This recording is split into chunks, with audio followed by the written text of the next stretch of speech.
আসসালামু আলাইকুম। আশা করি সকলেই ভালো আছেন। আমার হাসনা হেনা গার্ডেনের পক্ষ থেকে সবাইকে স্বাগতম।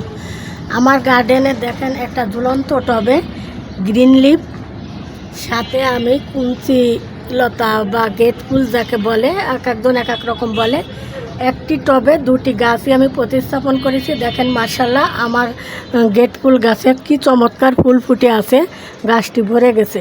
আসলে আমরা শহরে বসবাস করি, একটি পটে যদি দুটি গাছ প্রতিস্থাপন করা যায় তাহলে তো মাশাআল্লাহ। আমি এমনি গ্রিন লিফের শাখা কয়েকটি প্রতিস্থাপন করেছিলাম, সেই শাখাগুলো দেখেন মাশাআল্লাহ কি সুন্দর একটা ঝাড়বাতির মতন হয়ে গেছে, চমৎকারভাবে বেড়ে উঠেছে। আমি এর ফাঁকে এর উপরে আমি কিছু ওই গেট ফুলের বীজ ছড়িয়ে দিয়েছিলাম। দেখেন সেই গাছটাও উপরের দিকে বেড়ে ওঠে, কী সুন্দর ফুলে পরিণত হয়ে গেছে। বেশ কিছুদিন ধরে ফুল আসছে। আসলে সময় সাপেক্ষে ভিডিওটা নিয়ে আসা হয় না, যে একই টবে আমরা শহরে যারা বসবাস করি এরকম দুটো গাছই যদি আমরা প্রতিস্থাপন করতে পারি তাহলে সবাই চেষ্টা করব এভাবে লাগানোর জন্য। আর এই গ্রিন লিফ খুব সহজে আমরা এরকম ঝাড়বাতি আকারে করে নিতে পারি।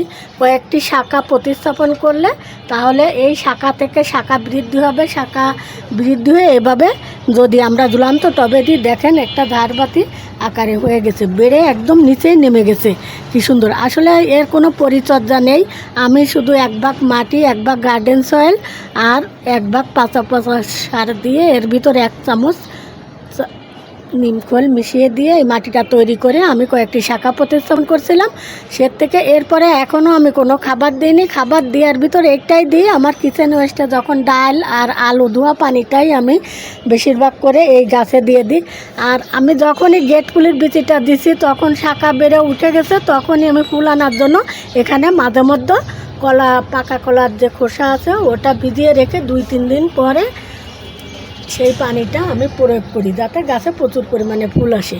তা এখন আমার এই গ্রিন লিফ গাছটা দেখেন মাশাআল্লাহ কত সুন্দর বেড়ে গেছে আর বেড়ে উঠেছে। এখন এটা আমরা একটা পর্যায়ে এভাবে কেটে দিয়ে, এখান থেকে এভাবে কেটে ঝাড়বাতির মতন করে এই শাখাগুলো অন্য টবেও আমরা প্রতিস্থাপন করতে পারি।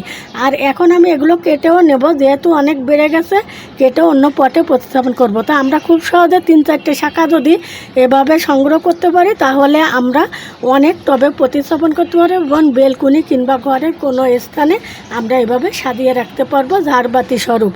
আমার ভিডিওটা যদি ভালো লেগে থাকে লাইক কমেন্ট করবেন। সকলকে অসংখ্য ধন্যবাদ। আসসালামু আলাইকুম।